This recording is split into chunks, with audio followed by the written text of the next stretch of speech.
saya Sneha Segera dari Heritage Management. Nombor ID saya DHC01211059. Hari ini kita membuat dokumentari tentang tempat bersejarah. Tempat kita ialah Lembah Bujang. Pertama saya membentangkan pengenalan. Lembah Bujang terletak di Gunung Jerai di selatan negeri Kedah dalam daerah Lombok. Lembah Bujang bukanlah nama sebuah kerajaan, tetapi ia diambil sempenak nama kajian arkeologi yang dijalankan di situ. Lembah Bujang pada abad ke-5 hingga ke-14 merupakan sebuah tapak kerajaan Kedah tua. Tinggalan sejarah di tapak arkeologi atau cari gala seperti runtuhan candi, struktur bandar dan pelabuhan terpendam. Ratusan ribu pecahan seramik, kaca dan manik dari Cina, Asia Barat atau tanah Arab serta dari India. Patung-patung dan arca batu bersumber serta peralatan yang berkaitan dengan kehidupan masyarakat kuno terdapat di Lembah Bujang. Terima kasih kepada semua. Hai Miss, nama saya adalah Suguno. Nombor ID saya DHC03211021. Tempat menjadi pilihan bagi kumpulan kami adalah Candi Lembah Bujang. Latar belakang bagi tempat Candi Lembah Bujang adalah berikut.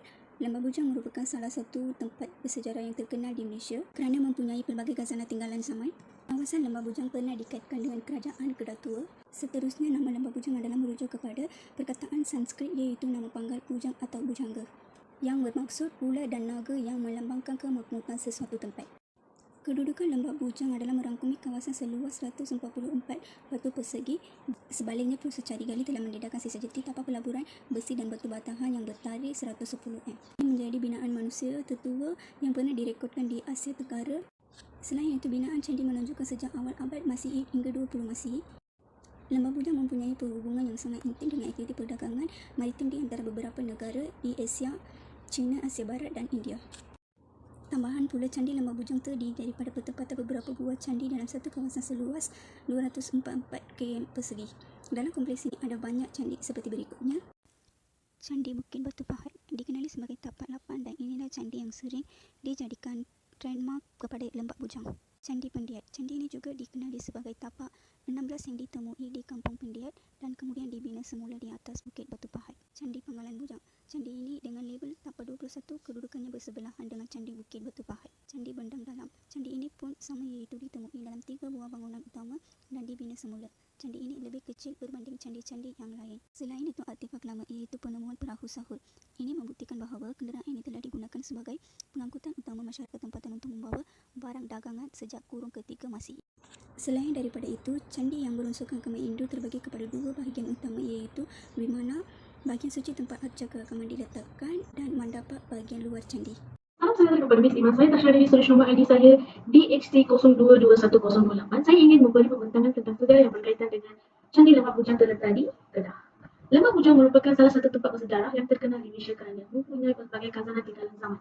Tinggalan sejarah di tahap arkeologi atau candi gali seperti runtuhan candi, struktur bandar dan pelabuhan terpendam, ratusan ribu pecahan keramik, kaca dan manik dari China, Asia Barat atau tanah Arab serta dari India, patung-patung dan arca, batu bersurat serta perlatahan yang berkaitan dengan kehidupan masyarakat kuno terdapat di Lembah Bujang. Kemakmuran Lembah Bujang telah menarik minat ramai pedagang terutama daripada India, China dan Arab untuk singgah di sini. Lembah Bujang berkembang sebagai sebuah pertempatan dan pelabuhan kerana mempunyai ciri-ciri yang istimewa.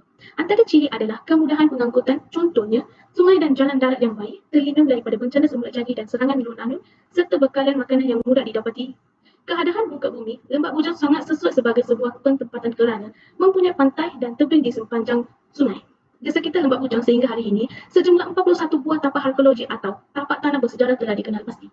Tapak arkeologi atau tapak tanah bersejarah tadi mengandungi pelbagai tinggalan sejarah seperti struktur atau jumpaan artifak sama ada berkaitan dengan pedagang atau yang berkaitan dengan artifak keagamaan atau struktur bangunan candi. Candi-candi ini menjadi bukti bahawa Lembah Bujang pernah menjadi pusat penyebaran agama Hindu suatu ketika dahulu. Walau bagaimanapun, sebahagian daripadanya telah musnah dan struktur asalnya tidak dapat dibentuk semula daripada bencana alam seperti banjir, akisan Perang Dunia Kedua ataupun dimusnahkan oleh penduduk tempatan.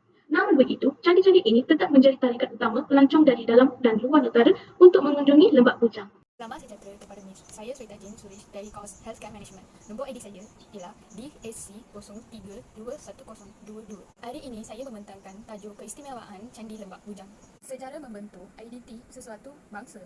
Oleh itu, pentingnya buat negara untuk memelihara silsilah setidak-tidaknya tampak peninggalan kerajaan lampau supaya generasi akan datang dapat belajar tentang asal-usul mereka. Di Malaysia, antara tempat yang paling banyak menyimpan nilai-nilai sejarah ialah Lembah Bujang. sebuah pekat kecil yang terletak di negeri Kedah, tersisip di antara utara Gunung Jerai dan Selat Sungai Muda. Seterusnya, kedudukan Lembap Bujang yang strategik telah menjadikan sebagai tempat perdagangan yang terkenal suatu masa dahulu, terutamanya dalam kalangan pedagang dalamkan urusan jual beli di China dan India. Disebabkan pantai dan tepi pelabuhannya yang mudah dimudaki, jalan air semula jadi dan cerung bukit di sepanjang Sungai Muda memudahkan urusan para pedagang untuk menggunakannya sebagai jalan pintas untuk ke pelabuhan kerajaan-kerajaan lain seperti Angkasuka dan Sriwijaya. Perlu menyelusuri Selat Melaka dan Laut Cina Selat, perjalanan mereka untuk tiba ke destinasi menjadi lebih mudah dan cepat. Gunung Jerai juga digunakan sebagai mercu, tanda oleh pedagang-perdagangan dari India untuk pelayaran mereka. Selain itu, perdagangan-perdagangan ini juga menjadikan Lembap Bujang sebagai tempat pertukaran dan penyimpanan barang dagangan. Penemuan artifak-artifak lama di Lembap Bujang selepas Malaysia mengucapkan kemerdekaan menjadikan bukti perlakuan jual beli antara perdagangan-perdagangan ini dengan penduduk tempatan. Nama saya Rasmaya Kamidas. ID nombor saya adalah 012162. Tarikan utama peristiwa tempat bersejarah Candi Lembap Bujang. Tapak Lembap Bujang, perkembangan pelabuhan Entepot sering dikaitkan dengan kerajaan Tasrani Sriwijaya. Penemuan tapak tanah bersejarah dengan beratus ribu pecahan seramik, kaca dan manik sama ada dari China, Asia Tenggara, India atau tempatan runtuhan Candi Pengabaian terhadap budaya struktur bandar atau pelabuhan yang tenggelam, aktivitas budaya seperti patung-patung dan arca, batu bersurat dan peralatan yang berkaitan dengan kehidupan masyarakat dan pengorbanan gugusan ini sebagai tempat terasaan negara pesisiran Kedah Tua. Sungai Mas dan Korina Sungai Muda merupakan tapak tanah sejarah yang melintasi zaman bersejarah kebudayaan, hobinia, proto-sejarah dan sejarah. Walaupun tetapi usaha membongkar, menyingkap dan berkonstruksi sejarah peranan dan perkembangannya masih menjadi pendekatan dan belum menemui titik pentepuan. Status dan potensi yang dipengaruhi oleh peserta projek Intra-Asian Inkluasi Arkeologi dan Konservasi Lembap Bujang Kedah 1985 serta dipengaruhi di dalam Malaysia Book of Records kerana memiliki berpuluh ribu manik purba dan salah satu lokasi pembuat manik di kawasan Induk Prasif menjadikan setiap tapak yang kompresif, pelabuhan yang sangat diperlukan oleh memiliki laluan transibon yang menghubung Kedah Tua. Langkah suka petani meletakkannya sebagai bandar pelabuhan yang berbilang. Hai, saya Muhammad Zaini bin Yudin. Saya akan membincangkan tentang usaha yang dilakukan kerajaan dalam mempromosikan ataupun memelihara tempat bersejarah dan warisan agar sentiasa terjaga untuk generasi akan datang. Kerajaan boleh menggunakan saluran media massa dan medium cetakan untuk mempromosikan tempat bersejarah. Melalui media massa, kerajaan boleh menggunakan aplikasi yang dikenali sebagai Facebook, YouTube, dan Instagram. Seterusnya, kerajaan juga boleh menggunakan saluran televisyen dengan memaparkan iklan-iklan yang menarik mengenai tempat bersejarah. Dan akhir sekali ialah radio. Melalui medium cetakan pula, kerajaan boleh menggunakan aspek surat kabar, risalah, buku, majalah dan papan iklan dan banner. Dari aspek memelihara, bangunan yang dibuat daripada bahan yang mudah hancur perlu digantikan dengan konkrit dan simen yang lebih kukuh agar bentuk asal bangunan bersejarah dapat dikekalkan. Selain itu, kerajaan pula perlu menyediakan modal dan menampung kos pemeliharaan bangunan bersejarah.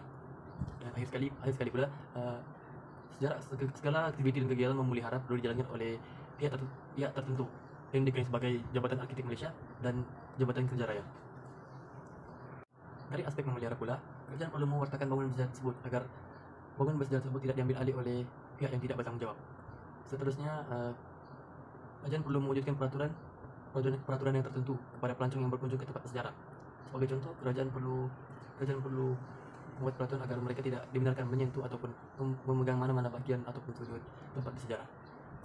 Akhir sekali, kerajaan perlu mengindahkan kawasan persekitaran bangunan bersejarah. Ini dapat dilakukan dengan mewujudkan landscape taman yang indah di sekeliling tempat bersejarah. Hai, nama saya Surya Fasad.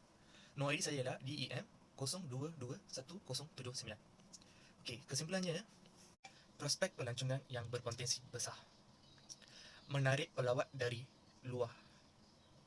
Seterusnya, maju ke hadapan dan berdaya saing. Pemain dalam industri bergerak sering. Keunikan dipelihara demi generasi akan datang. Dan akhirnya, destinasi wajib. Itu saja, terima kasih. I'm fading.